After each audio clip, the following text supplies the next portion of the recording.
The U.S. Department of Justice warning Virginia to not restrict the Second Amendment. Our investigative team goes after Atlanta Public Records. We'll also see what the true cost to the taxpayer is of 25 years of war, and Pritzker discussing the press. This is the Center Square Daily for Monday, April 13th, 2026. I'm your host, Greg Bishop.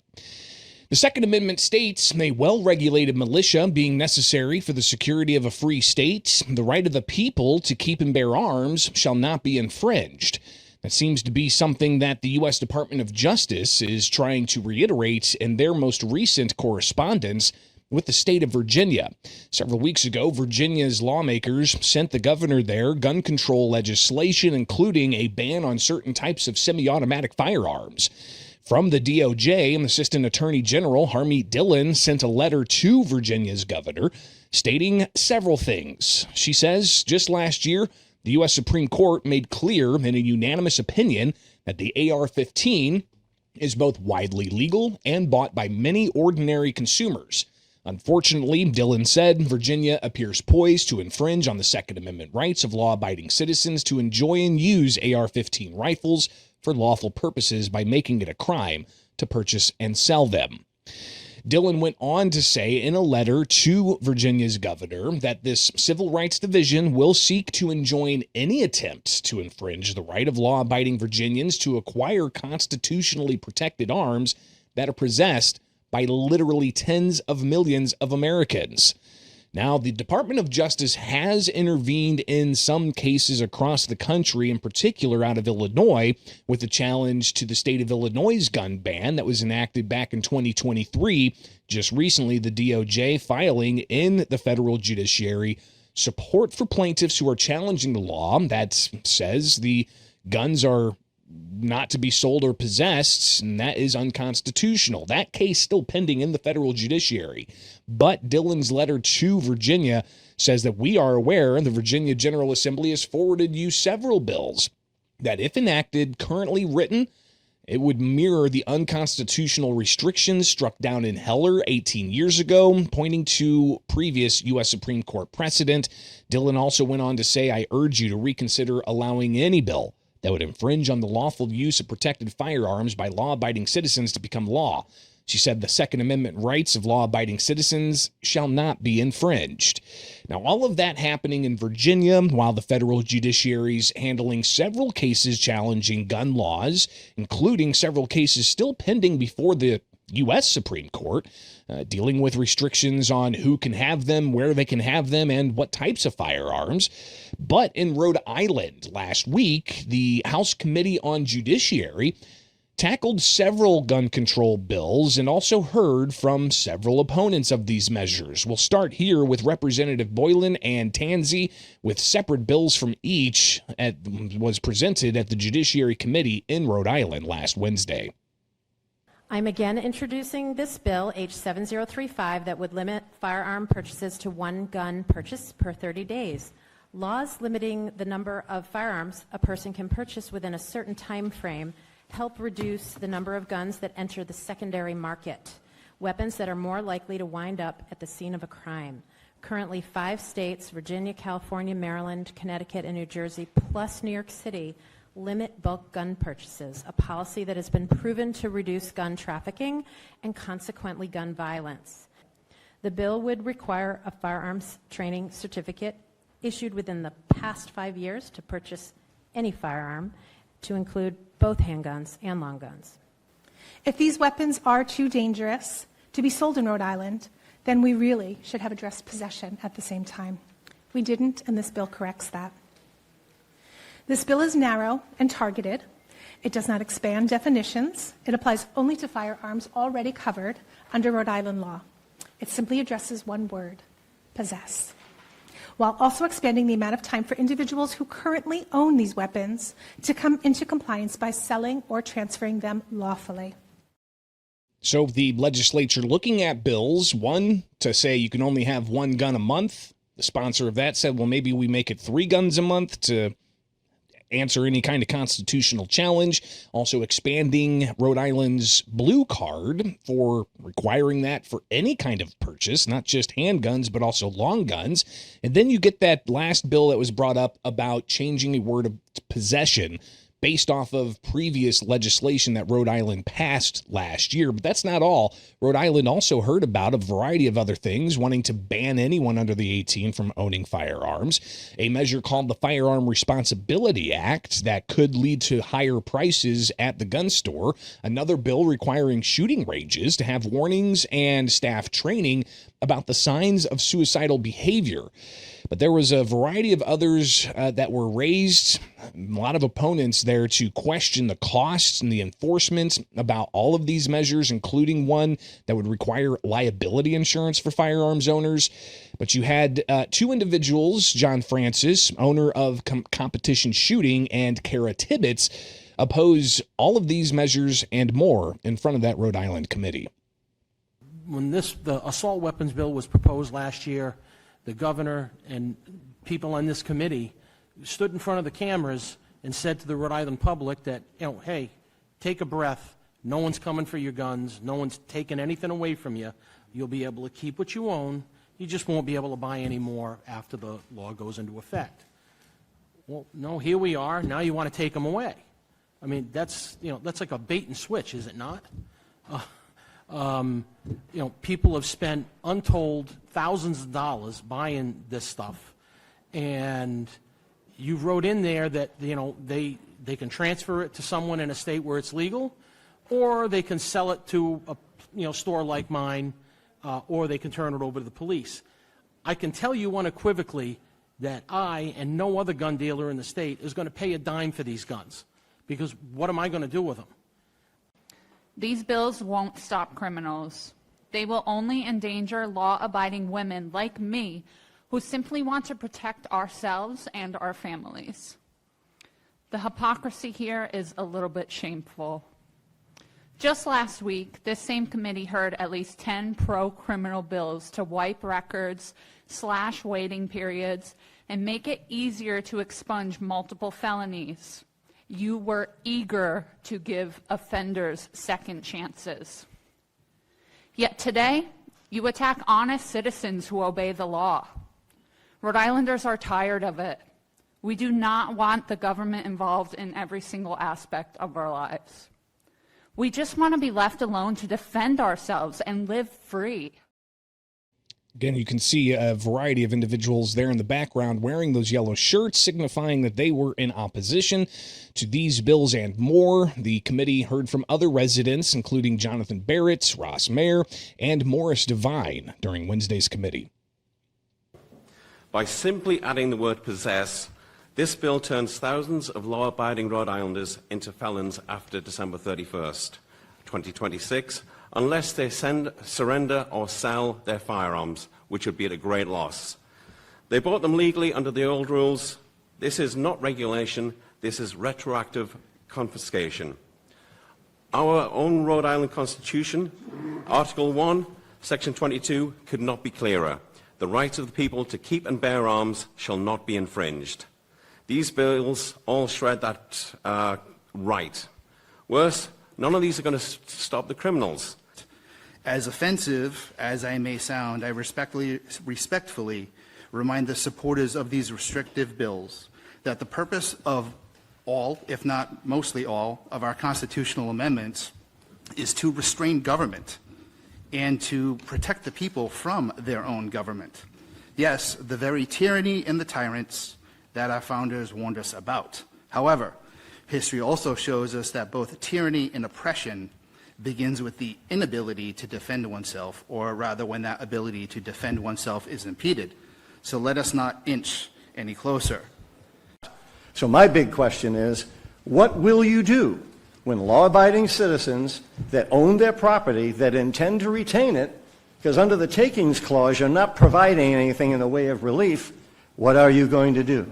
Are you coming for them? It can't be a secondary concern because it's a felony. Thank you, sir, for your testimony. Thank you. Any questions of any of these witnesses? No clapping. There'll be no clapping, please. Okay, thank you. Now, clearly, this is an issue that the judiciary has to tackle. There are several cases in front of the U.S. Supreme Court that asks that question. Could states ban certain types of firearms? Whether or not they take those cases and whether the Department of Justice has any sway over the direction of the Supreme Court's decision, something that we'll be monitoring at thecentersquare.com. Now let's talk about transparency and the taxpayer cost of not just collecting information, but apparently the taxpayer cost of trying to provide that public record to reporters like our very own Johnny Edwards with the investigative unit. Johnny, thanks for taking time with us. Your latest story, Transparency Watch, looking into, well, not just how much Atlanta's paid out to various nonprofits, but apparently it's going to cost just to be able to look at those records. That's right, Greg. Just to find out how well they manage the money, we have to pay upwards of almost $1,500 if we want to look at a list of 8 nonprofits that received federal grants, with the city of Atlanta being the pass-through. I tried to narrow the request. The estimates came back. It was at $1.450 to look at 2 of these nonprofits. Then I wanted to look at just one, the Inner City Muslim Action Network. And I also wanted an accounting of how much money Atlanta actually got, because I can't really tell from the documents. Some say it might have been about 21 million in FEMA funds. Some say it might have been closer to 12 million. I was trying to get that as well, and that came back at 760, later revised down to 380. All within Atlanta law. And have you ran into, different states have different FOIA laws, freedom of information laws, or public records laws, charging people like individuals exercising their First Amendment rights to the free press? That doesn't sound very free to be able to look at those public records that taxpayers have already paid for. No, it doesn't. The issue, you hit the nail on the head. The issue is that in Georgia, local agencies, governments and state governments and so forth, they're allowed to charge not only for retrieval and production and assembling the documents, but they can also charge for redactions. That means that they can charge the requester, whether it's the media or member of a public, they can charge the requester for the time they spend going through the documents to see if anything is exempt, like personal information or someone's social security number or someone's bank account number. So they can, presumably what I'm trying to obtain is a stack of receipts and invoices, and they are going to charge me for going through those pages one at a time to find out if they need to mark out anything. So in Georgia, we're not only being charged to have records provided to us, we're being charged to have information withheld from us.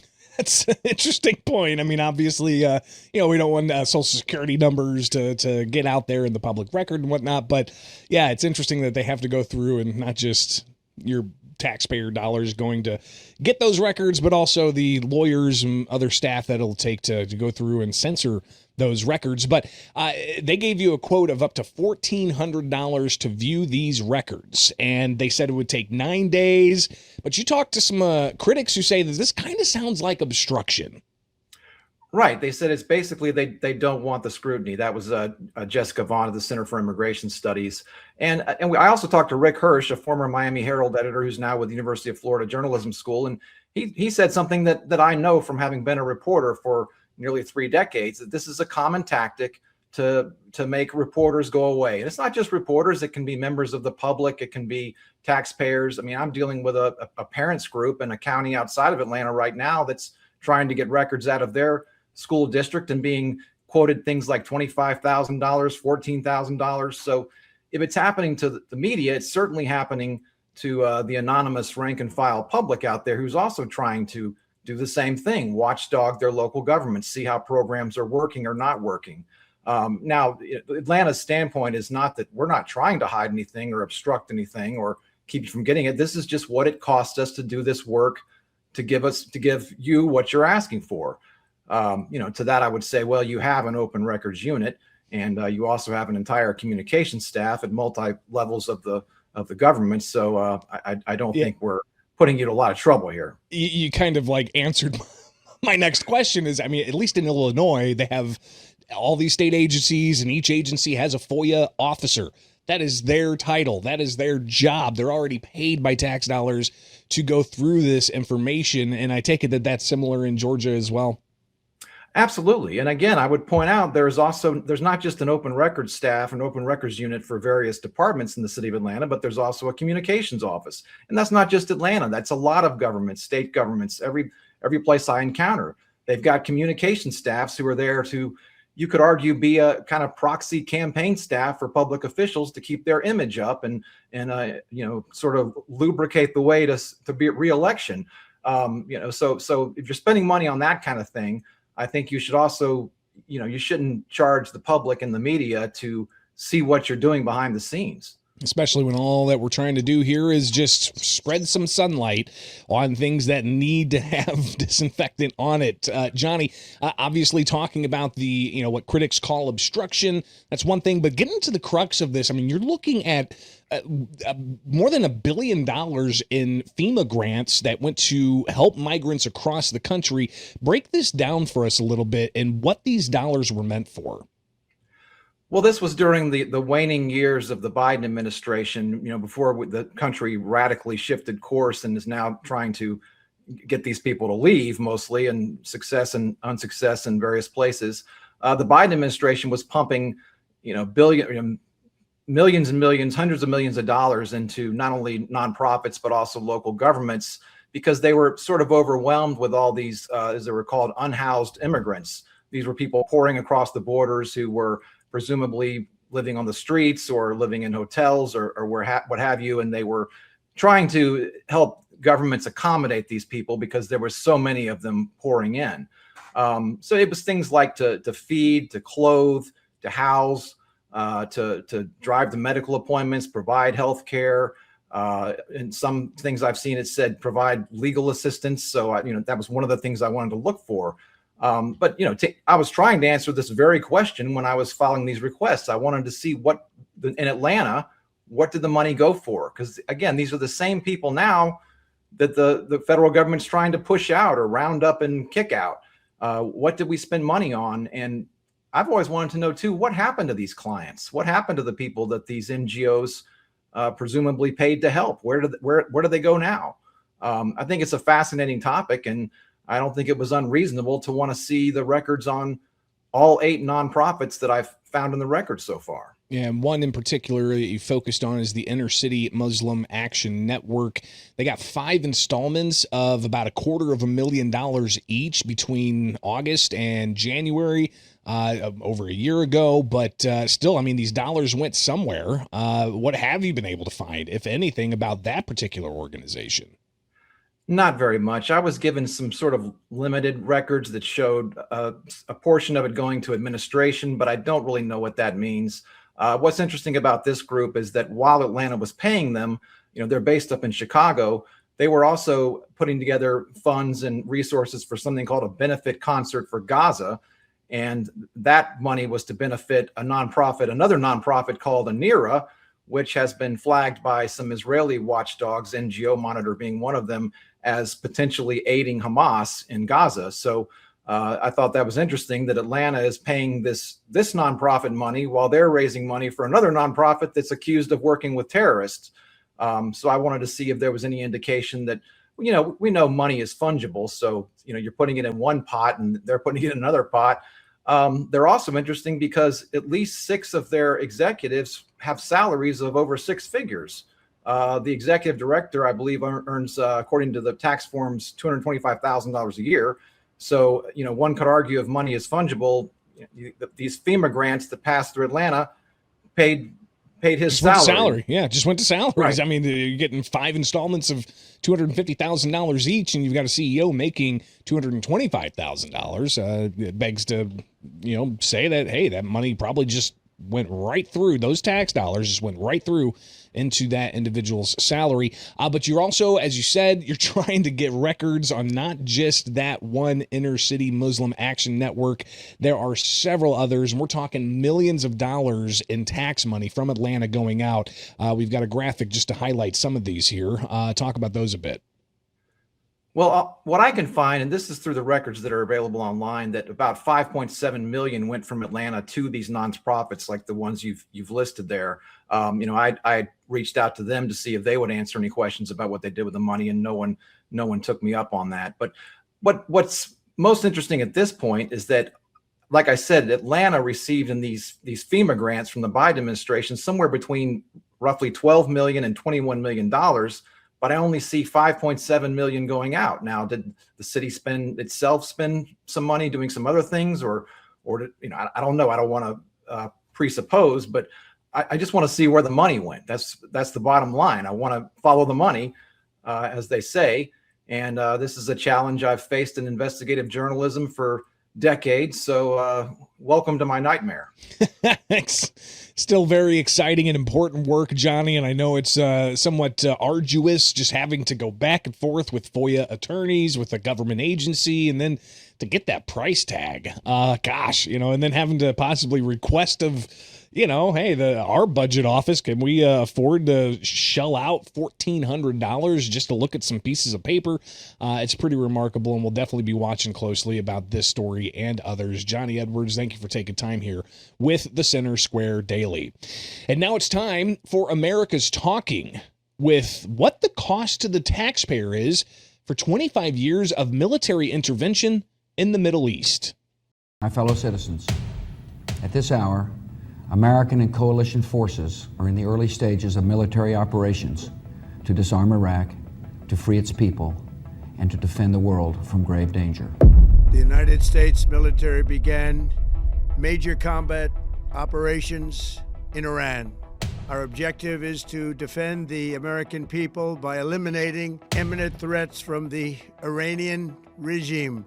Could be longer and more difficult than some predict. From the cost of individual strikes to widespread economic pressure, the cost of war with Iran is adding up fast. Since the start of this conflict on February 28, 2026, the United States has already spent upwards of $30 billion on weapons, munitions, logistics, and other outlying operating costs.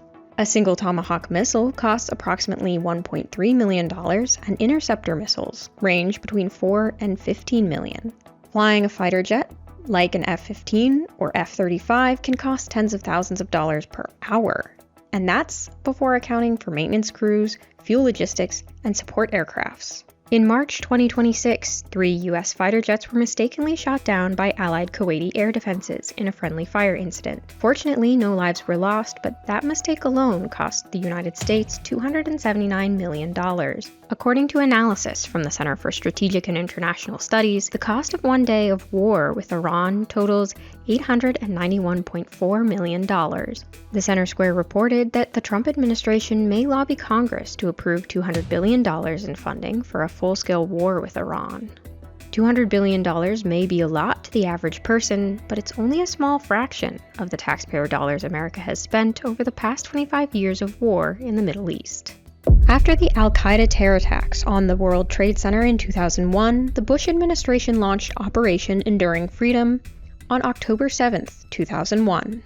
On my orders, the United States military has begun strikes against al-Qaeda terrorist training camps and military installations of the Taliban regime in Afghanistan. The Pentagon estimates the cost of the mission was nearly $900 billion.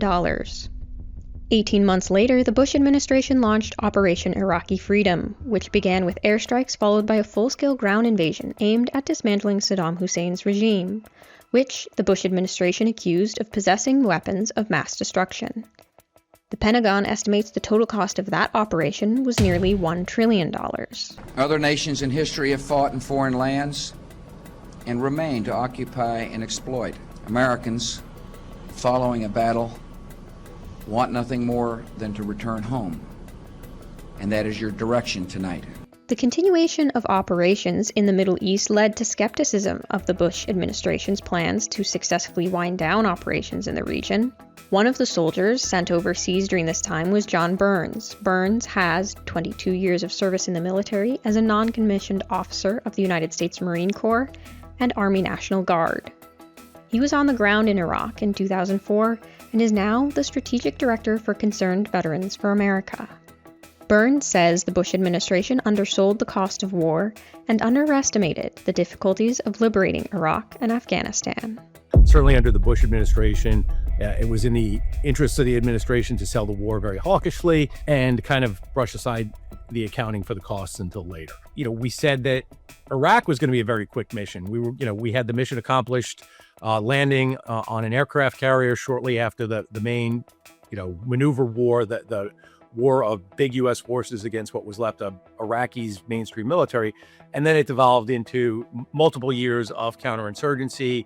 Similarly, in Afghanistan, we accomplished most of our original mission of knocking down the Taliban and their military, as well as decapitating most of the al-Qaeda forces and certainly reducing them to a non-military factor. We turned that into a 20-year occupation, essentially a debacle, where U.S. forces tried to rebuild Afghanistan in the mold of what we thought it should look like in the mold of Western democracies, and it wasn't a culture fit. The world saw the death of Osama bin Laden in 2011 during a U.S. Special Forces raid in Abbottabad on May 2nd. America also officially withdrew combat troops from Iraq the same year.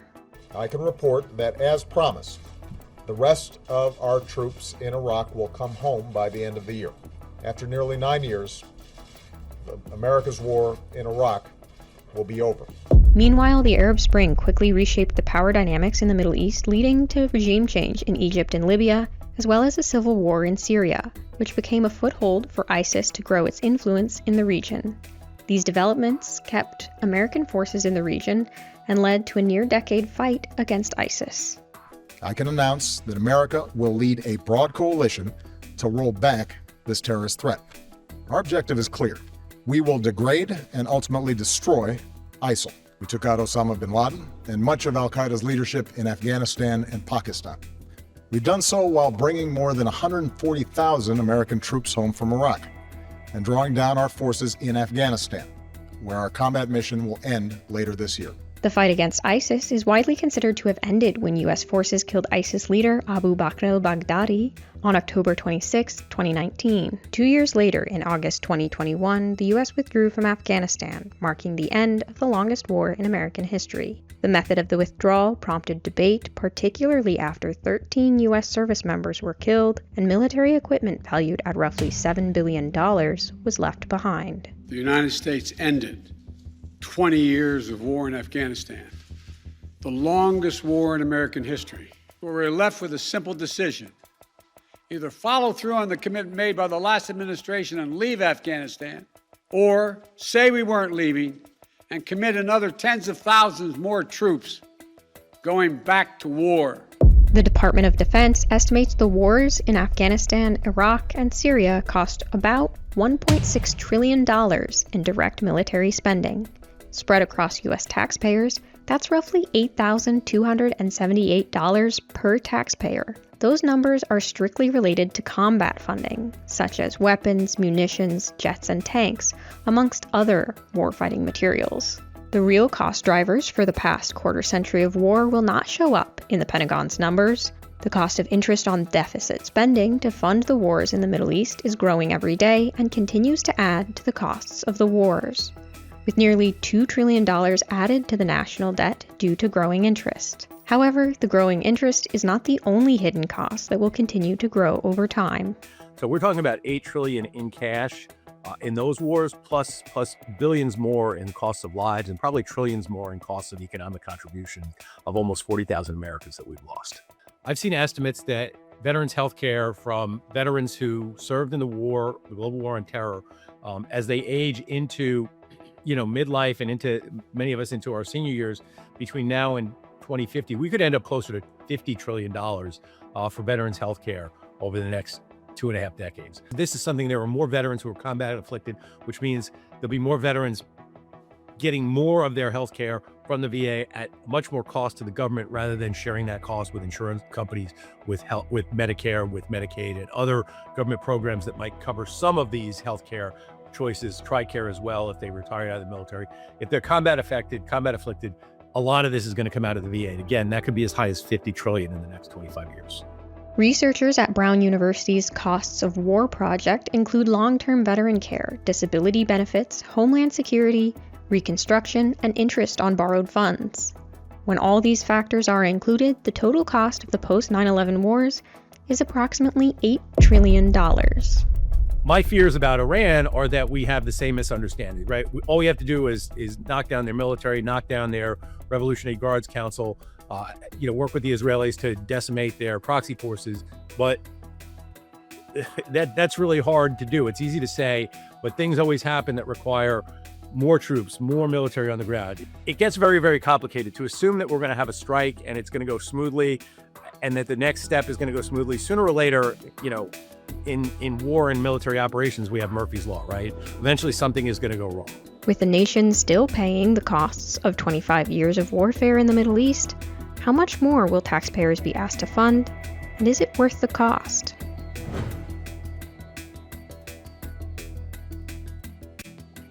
Welcome back to the Center Square Daily. I'm your host, Greg Bishop, and let's now put Illinois into focus. Last week, Illinois Governor J.B. Pritzker took part in the local news summit in Chicago on Friday, and as a guest speaker there, he laid out a variety of things he says the state of Illinois is doing to help members of the media, and he says are shrinking when it comes to local coverage. The governor taking part in that summit after he had already previously had signed legislation to help local news organizations maintain staff through getting tax credits and even some grant dollars. Here's the governor. When Trump brought the chaos and insanity of Operation Midway Blitz to Chicago, it was our local press corps that brought truth to light. So proud of the work that you did here. Now, the governor also went on to talk about the law he signed, giving tax credits to local organizations, and he broke out how many of those went to Chicago and how many went to the rest of the states. Again, here's the governor. The Journalism Sustainability Tax Incentive Program, and in 2025, over $4 million in state tax credits supported 58 Illinois local news entities, benefiting more than 600 journalists that work there. These are news organizations that are spread all across our state, major legacy outlets, small community newspapers, digital startups, and public broadcasters. Half the funding went to news organizations outside of the Chicago metro area. 2/3 went to newsrooms with 6 or fewer journalists. Often, the best journalists are in these very small organizations and doing jack-of-all-trades work to deliver news, real news, and truth to people. And 1/3 of the money of those tax credits went to nonprofit news organizations. Now, Republican candidate for governor, Darren Bailey, his lieutenant governor, Aaron Delmar, talked with the Center Square's Jim Talamonte to get reaction to the governor praising these local organizations and highlighting how they're getting certain types of tax credits. I don't think that he's talking about our local media here in Illinois. And again, what he's doing is he's pivoting. He's talking more about on the national level in other states as he tries to audition for a Democratic primary in 2028, which again takes away his time, takes away his focus and his interest on working on the problems that we have here in Illinois. And that seems to be a symptom of his campaign and of his governorship over the last 7 years. Now, we've got months before the November election and that rematch between Bailey and Pritzker, but Delmar says that the use of these taxpayer grants for these various nonprofit organizations and other news organizations with tax credits, he says that's not the proper use of these because some organizations have a bias. When you have a lot of these organizations that are taking adversarial positions to be nonpartisan, I don't think that we should be supporting or providing resources out of taxpayer dollars that only show one side of the issue or of the policy. And what you've seen in a lot of the public media, especially here in Chicago and some of the larger liberal cities, is that a lot of these non-for-profit organizations are taking positions. They are reporting the news, not independently, but with a bit of a shadow, depending on what their political beliefs are. And if we're going to be supporting media and we're going to be supporting local organizations out of taxpayer dollars, it should be nonpartisan and it should be black and white and not shaded in either direction.